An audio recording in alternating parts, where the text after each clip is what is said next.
ఇక ప్రముఖ కవి రచయిత అందశ్రీ కన్నుమూశారు. సికింద్రాబాద్ గాంధీ ఆసుపత్రిలో చికిత్స పొందుతూ తుదిశ్వాస విడిచారు. సికింద్రాబాద్ లాలగూడలోని ఇంట్లో అందశ్రీ ఒక్కసారిగా కుప్పకూలిపోయారు. వెంటనే ఆయన్ను కుటుంబ సభ్యులు గాంధీ ఆసుపత్రికి తరలించారు. అక్కడే చికిత్స పొందుతూ ఇవాళ ఉదయం 7:25 అందశ్రీ తుదిశ్వాస విడిచినట్టు వైద్యులు ప్రకటించారు. సిద్దిపేట జిల్లా మద్దూరు మండలం రేబర్తి గ్రామానికి చెందిన అందశ్రీ అసలు పేరు అందే ఎల్లయ్య. ఆయనకు 3 కుమార్తెలు, 1 కుమారుడున్నారు.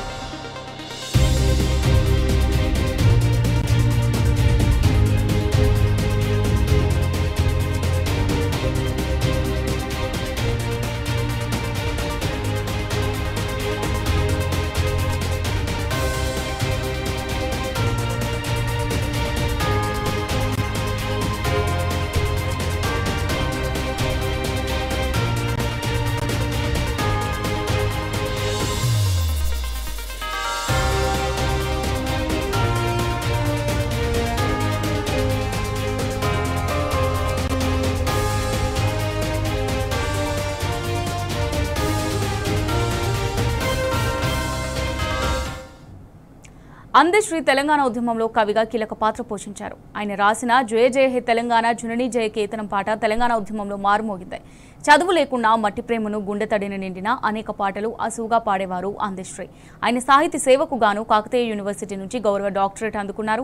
2006లో గంగా సినిమాకు అందశ్రీకి నంది పురస్కారం అందుకున్నారు. 2014లో academy of universal global peace doctorate, 2015లో దాశరథి సాహిత్య పురస్కారం అందుకున్నారు. 2015లో రావూరి భరద్వాజ సాహిత్య పురస్కారం, 2022లో జానకమ్మ జాతీయ పురస్కారం, 2024లో దాశరథి కృష్ణమాచార్య సాహితీ పురస్కారం, లోక్ నాయక్ పురస్కారం అందశ్రీ అందుకున్నారు.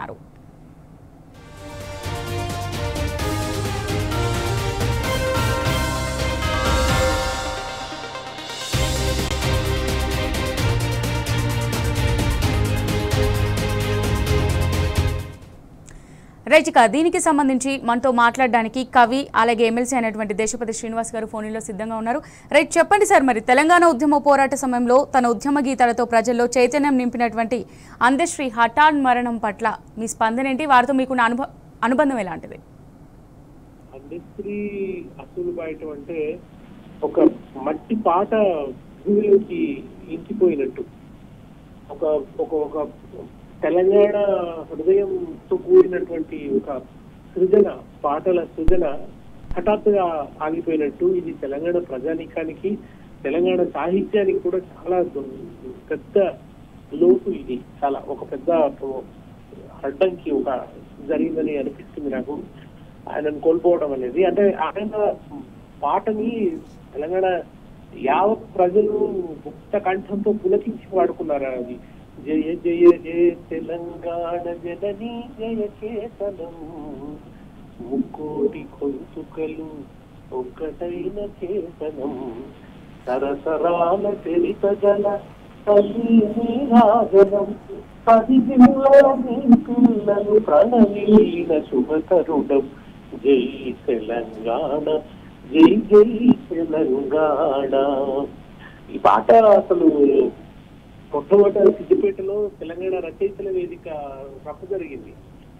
ఆ సభలో నేను ఈ సభలో ఈ పాట ముందుకు వస్తున్నాను, దీన్ని ఆవిష్కరిస్తున్నాను అని ఆ మొట్టమొదటి ఆయన పాడినప్పుడు ఆయనకు నేను కూడా కోరస్ గా నిలిచాను. అసలు అది ఒక గొప్ప కానుక, ఆయన ఉద్యమానికి ఇచ్చినటువంటి గొప్ప కానుక, ఒక ప్రజల గుండె చప్పును పలికించినటువంటి కవి ఆయన. ఆయన అనగానే అంటే మన చాలా మంది ఎప్పుడు కోట్ చేసే పాట, ముఖ్యంగా మన హరగోపాల్ గారు ఎప్పుడు గుర్తు చేస్తుంటారు, మాయమైపోతున్నాడమ్మా మనిషన్నవాడు, మత్సుకైనా ఏడి చూడు మానవత్వము ఉన్నవాడు. అది కళ్ళ ముందు కరిగిపోతున్న మానవ సంబంధాలు, పూర్తిగా అంతరించిపోతున్నటువంటి మానవత్వం గురించి రాసిన ఒక గొప్ప పాట. కులము, మతము, ఇట్లాంటి అనవసరమైన దేశ భావనల మధ్య మనిషి ఎట్లా నాశనమైపోతున్నాడని చక్కగా రాశాడు ఆ పాటని. ఆ పాట ఆయన చాలా కీర్తిని తెచ్చిపెట్టింది. తర్వాత ఒక ఆధ్యాత్మిక తత్వం కూడా ఉండేది. అందుకనే కొమ్మ తెచ్చితే బొమ్మన కొలిచి మొక్కితే అమ్మరా ఆదికే ఇది పాదురా కాదంటే లేదురా అని ఒక పాట రాస్తున్నాడు. ఆ పాట ఆయనలో ఉన్న కొంత ఆధ్యాత్మిక భావనను ప్రతిబింబిస్తుంది. నిజానికి ఆయన ఏం చదువుకోలేదు, కానీ ఆయన నోటికి అద్భుతమైన పాటలు ఎన్నో జాలువారినాయి. ఒక పశువుల కాపరిగా, కాపీ పనివాడిగా బ్రతికిన ఆయన కవిత్వం అది ఎట్లయితే ఒక కొండవాగు లాంటి కవిత్వం ఆయన. అందుకని ఆయన రాస్తున్నాడు, పల్లె నీకు వందనాలమ్ము నన్ను కన్నా పల్లె పల్లి తల్లి నీకు వందనాలమ్ము నాకు పాట నేర్పి మాట నేర్పి బతుకు మాట చూపినందుకు పల్లె నీకు వందనాలమ్ము నన్ను కన్నా పల్లె తల్లి నీకు వందనాలమ్ము పాలు మరచి గీతగానే పతులగాసిన రోజులల్లు పాడుగోదలు ఎనుగులు దుంకి పంట చేలు పాడు చేస్తే పల్లె కాపు ఉరిమి పతుల మాదిరి తరిమి కొడితే ఎక్కి ఎక్కి ఏచి నేను దిక్కులేని పక్షినైతే ఉసికే తిప్పలా పాడు చేసి ఊరడించిన గుర్తులు ఎన్నో పల్లె నీకు వందనాలమ్ము నన్ను గన్నా పల్లె తల్లి నీకు వందనాలమ్ము అని తను ఒక చిత్రాడిగా బతికినప్పుడు ఆ గాయపడ్డ సందర్భాలు, ఆ మనసుకు కష్టమైనటువంటి సందర్భాలు, అనుభవించిన కష్టం అదంతా కూడా ఒక చిన్న బయోగ్రఫీ లాగా ఆ పాటను రాసినాడు ఆయన. నాకు ఆయన రాసిన పాటలలో బాగా ఇష్టమైన పాట ఒకటి ఉంటుంది. మన ఒక చెట్టు తిరిగి పండ్లు ఏరుకొని వచ్చి అమ్మేటువంటి ఒక ముదిరాజు తల్లి మీద పాట రాస్తాడు.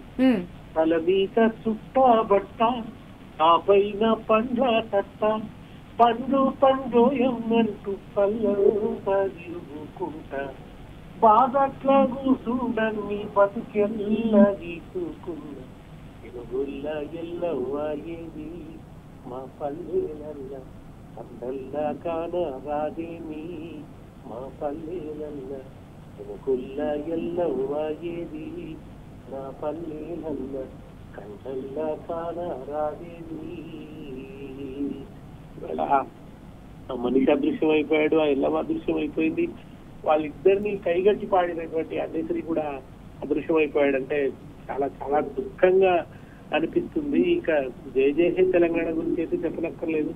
ఆ పాట ఎంతగా తెలంగాణ హృదయాల్లో చిరస్థాయిగా నిలిచిపోయిందో.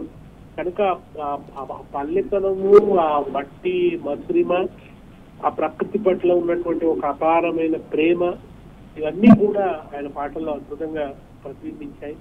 అటువంటి ఒక మట్టి కవిని, ఒక అట్టడుగు స్థాయికి చేసినటువంటి కవిని కోల్పోవడం అనేది చాలా తీవ్రమైనటువంటి విషాదం. నేను ఆయన స్ఫూర్తికి నివాళులు అర్పిస్తున్నాను. Right, thank you sir.